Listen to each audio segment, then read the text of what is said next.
Hey, Dr. Jon Finn here. Welcome to the Habit Mechanic podcast. Right now, you can get my new best-selling book, Train Your Brain for the AI Revolution, at tougherminds.co.uk. The digital book, audiobook, and physical book are all available at a special price that you won't find anywhere else. Hello there, Habit Mechanics, and welcome to a very specific podcast which is aimed at helping senior leaders, people involved in the C-suite of a business, when they're considering bringing in some training, a training workshop, or a keynote speaker to their organization to help their organization and to help them perhaps improve their leadership, to help them get their team to become truly high performing, to work on the culture of their organization. All these things we know senior leaders have to consider in their roles. I'm joined by Dr. Jon Finn. John, great to be with you again. Hello there, and thanks for talking to us today. Now, I know we wanted to do this podcast because you're hearing an increasing amount of feedback and you're hearing from a wide variety of senior leaders in different organizations and in different countries even, that many of their people are not doing well. They are being damaged even by the way our modern world is so rapidly changing, and they're looking for solutions and they need some help. So it is almost an emergency situation. I know you're not shy in pointing that out, are you? Yeah, I think we're living in a period of history where it's harder than ever to create an engaged, high-performing workforce. We can see that in the data. We can see in the UK, for example, we have 1.5 million people who are signed off on the sick because they have anxiety and depression. What I think about is wherever that line is to get signed off for anxiety and depression, how many more people are queuing at the other side of it? And then if you look at the US, you've got 58 million adults with a mental health diagnosis. And we can see the real term economical impact of this as well. So if you get a mental health diagnosis, this is the US data, between the ages of 27 to 35, by the time you get to age 50, your average earnings are 24% lower than people that didn't have a mental health diagnosis in that period. That shows you the real world economic implications of this. Mental health and high performance are completely interconnected ideas. Again, worryingly in the UK, the NHS are projecting that in 15 years' time, there will be 9.1 million working age people with long-term illnesses, cancer, dementia, depression. And I think with the workload senior leaders have, then they are going to face the brunt of that because they are at the cutting edge and they are the ones who are, at the sharp end of decisions and pressure.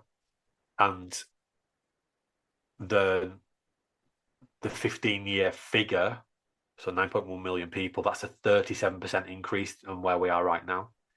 And I think that, and at that point, there will only be an extra 4% of working age people that have entered the workforce.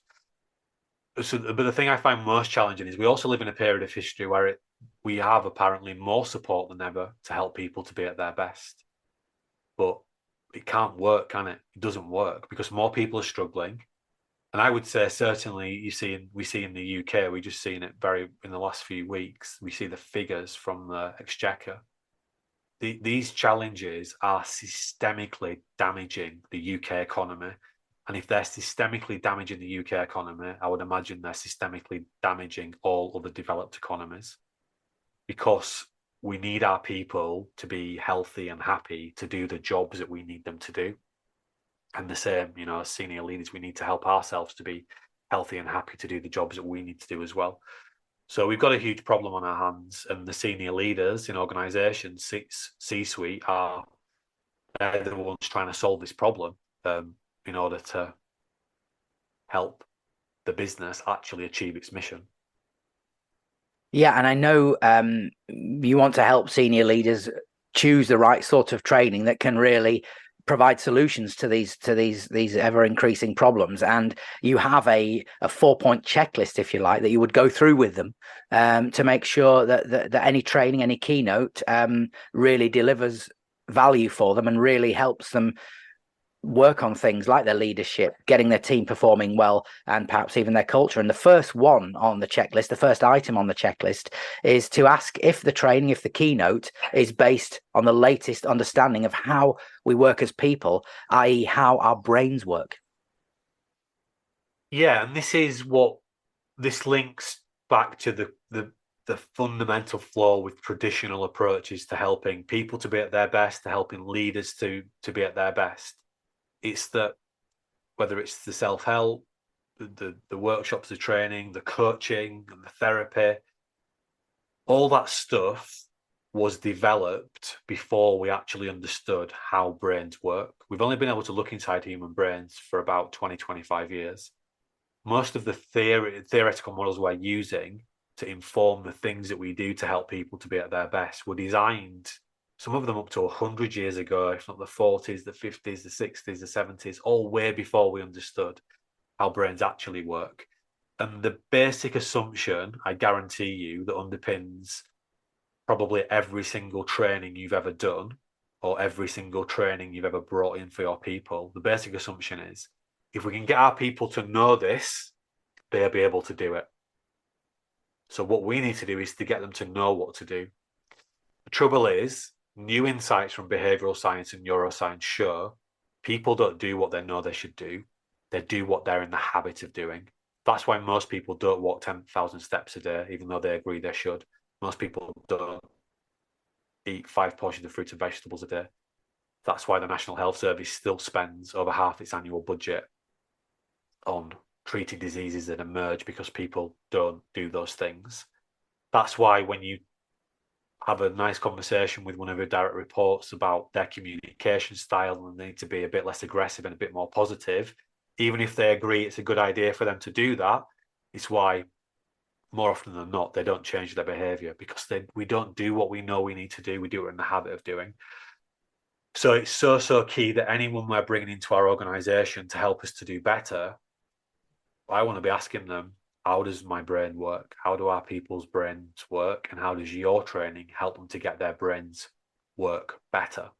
So key that the provisions we're bringing in for our people or for ourselves as leaders and our leadership teams, that they're underpinned by cutting edge insights, not only from neuroscience, but also from behavioral science, the science that explains why we do what we do. Has to have that foundation. When you go to get your medical checkup or you go see the doctor, you expect them to have an in-depth understanding of your physiology. Well, you should also expect people that are coming in to help with human performance to understand how brains work and how their training helps people's brains to work better. Yeah, thanks, John. That's really profound. The second item on your checklist is that any training, any keynote, etc., should enable people, empower them to analyze themselves, to do what you call self-watching. Yes, and intelligent self-watching, we very deliberately say. You will hear many prominent neuroscientists talking about how psychometrics are outdated, they're damaging, they're about as predictive as horoscopes. Yet we're still using them. So the root of all psychometrics is about 100 years ago. 100 years ago, and we're still using them as if they are like the latest, best, shiny new thing. They're deterministic. They're outdated because they are based on the assumption that humans are very fixed and rigid, and that genetics are the dominant thing that drive us. And what insights from neuroscience have shown is that is not the case. Our brain is malleable, it's changing all the time. So what we actually need to do is take a different approach and make it easier for ourselves as leaders, but also for our people to understand themselves in a self-determining, science-backed way. And that's why we created our habit metric tools. We have habit metric tools for everybody in the organization.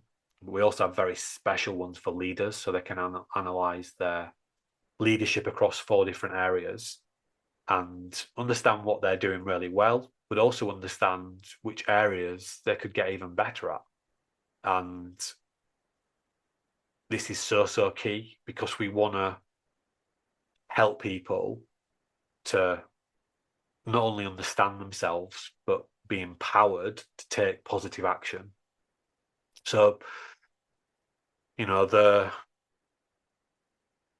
any really powerful training is going to start with helping people to learn more about themselves in a simple, practical, science-based way. So it's key that we're aware of that, and that we're proactively looking for suppliers that are going to help us to do that. Yeah, thanks, John. Let's move quickly on. The third item on the checklist is that any training should give people practical tools that they can start using immediately. Yes, so this is another thing.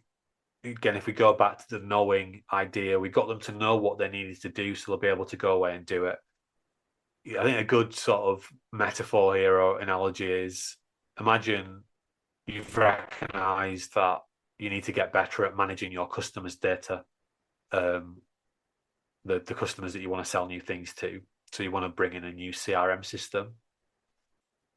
Imagine if you didn't bring the software in, you just brought in someone to talk about the types of things it would be helpful for them to do in order to manage customer data better, and they left the room and that was it. Well, of course you don't do that. You bring in a new software system that people get habitualized to, so it changes their way that they manage customer relationships. When it comes to human performance, we just bring someone in that talks, gives some more knowledge typically, and then people leave the room and go, that was interesting. But then they put the notes in their desk and they don't do anything. So as a minimal, what we need is the people we're bringing in to share some tools, some practical tools that people can actually use to help themselves, to help the team, to help us as leaders to do things differently. And in our system, we've created over 35 habit mechanic tools. And that includes our chief habit mechanic tools and our team power leadership tools. So we've created a range of tools, and it's a bit like a gym, a metaphorical gym for your mind, where instead of having the exercise machines, you have these tools that you can use to help you on very specific things. Like we have tools for building better sleep, diet, and exercise habits, so people can get their brains working really well. Tools for helping people to manage stress, for building confidence, for performing under pressure, for being more focused and productive, for learning faster, whether they're doing exams or they need to get up to speed more quickly on new systems in the organization. But we also have tools to help people to build more efficient and effective and powerful teams. We have our 5-stage team power tool, and we also have leadership development tools. We've got our 4-stage team power leadership model, where we not only have habit assessment, leadership assessment tools, but we also have very specific tools to help leaders to build better habits. So that's why we created those, because we know how essential it is to not just help people to understand what it would be a good idea for them to do differently, but to give them the simple, practical, science-based tools that they can use every single day to change their behavior.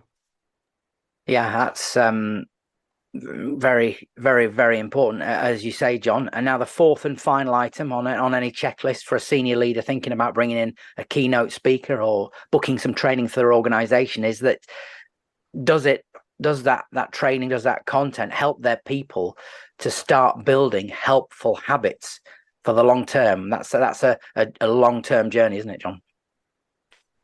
Yeah, so this again ties into, I went to a talk and it was good and it was interesting. And even if I got a tool to use, and this tool's really good, so I learned how to use, like one of our tools is the willpower story. Fantastic, it's great. But the chances still are that when they leave the room, they may use it once or twice, but they'll just default back to their old habits, what they always did. So what we also need to do in the fourth step is help people to understand the behavioral science so that they can get it working for them instead of against them. So right now, your organization and everything that everybody thinks and does is driven by 9 core factors. So we often think as motivation, if we can motivate our people, that is the key to changing their behavior. Motivation is one of 9 factors that drives people's behavior. If we know what those factors are, we can get them working for us. I think and believe that we have the most powerful behavioral science model out there because we've gone so deep into it. And we show people how to use that for themselves.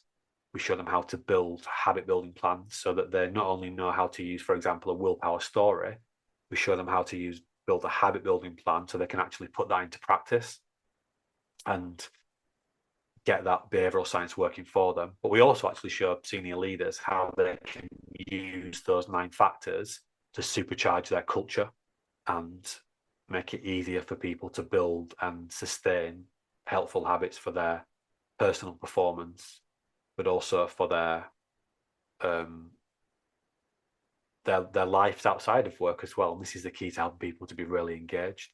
And what we see is when you put all that together, we've shown time and time again that we can help people to unlock what we call their 25-hour brain. So their 25-hour brain is essentially helping people to do focused, high-impact work 5 hours a day, 5 days a week. And for me, that is the pinnacle of high performance. Most people are not even doing 1 hour of focused, high-impact work per day. They're just caught up in busy, mindless habit work where they feel good in the moment because they're getting things done, but they get to the end of the day, they haven't accomplished anything meaningful, and they beat themselves up and they worry, and that's where all this the anxiety and the mental health issues come in. We want to help people to be able to focus and bring their best self to the work that they're doing by activating what we call their high charge brain states. And also the issues that senior leaders are facing is that artificial intelligence is getting much better than human beings at doing the habit-based work. Already in the last few weeks, I've seen multiple systems that we're considering bringing into our business that automate a lot of the things that we currently do manually. So actually what we want is a workforce of people that are able to activate their 25-hour brains, because we're going to replace the busy habit stuff with automation. So we see that even if people say they're doing really well and they're highly motivated and they're pretty skilled at managing themselves, we can still help those people by working through those 4 steps. We can still help those people do an extra 1 hour of high impact work per day. That's an extra 5 hours per week. That's an extra 20 hours per month for the people that say they're already doing really well. And then people that are struggling, we can help them to do an extra 4 hours to 5 hours per day, because they're not even doing 1 hour currently of high impact work. So that's an extra 80 hours per month. So as leaders, when we're investing in this type of training, we want to see what is the tangible return on investment here. And that's why we've gone to lengths to really demonstrate that our program that does activate those 4 factors gives you that tangible return on impact, where your people are much better able to do high impact, high quality work every single day, which is the key to helping the organization achieve its mission. Now, thanks, John, so much for that, walking us through those 4 points on the checklist. Really useful, I'm sure, for senior leaders, and really helpful. I know you're making yourself available to talk to people under no obligation, to help them understand how to design and think about what sort of training and keynotes they should bring in. Just let us know how they can get in touch with you and what you can do with them. Yeah, so I'm just happy to guide people first and foremost. So if you want to learn more about what you need to be looking for, learn more about what you need to do to design some really good training for your people, then let's just jump on a call and I'll just happily help you to take these insights and make a practical plan for the teams and people that you want to help. And then if we can help you, we'll happily do that as well. But just happy to, first of all, help people to design the training so that they have less chance of falling into these traps. My mission is to make it as easy as possible for people to be at their best. So, having these conversations is very rewarding for me just by itself. So yeah, you can contact me via the link below, and let's have a conversation, and happy to help you design the training. Yeah, well, John, many thanks for your time. I would encourage everyone to take up that opportunity. As John says, you can find more in the link in the podcast notes, or visit the website tougherminds.co.uk. John, thanks very much for your time once again. And to everybody listening, thanks indeed. See you soon.